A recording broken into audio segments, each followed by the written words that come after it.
Ready to supercharge your workflow and automate like a pro. First, let's dive into N8n. Open your N8n instance. You should be greeted by the workflow canvas. This is where the magic happens.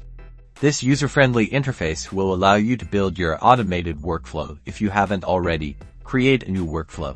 Now, let's get our Retell credentials. Head to your Retell dashboard. In a separate tab, you'll need your API key, which is generally found under your account settings. Make note or copy your API key as you'll need it soon to connect Retell to N8n. Back in N8n, you're going to add your first node. This node will be your initial trigger, the entry point for your workflow. Search for the Retell node selected to add it to your workflow. Time to connect Retell.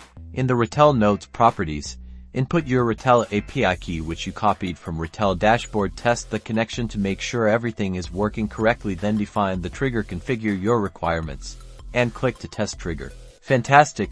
Now, link the Retell node to another node, which can be almost anything, such as sending a message on Slack, updating a Google Sheet, sending an email, or posting to social media. Create the subsequent steps of your automation, configuring each one appropriately.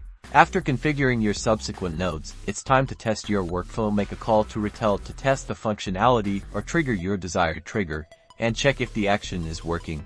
Tweak until it's picture perfect. Congratulations, you've integrated Retell with N8n.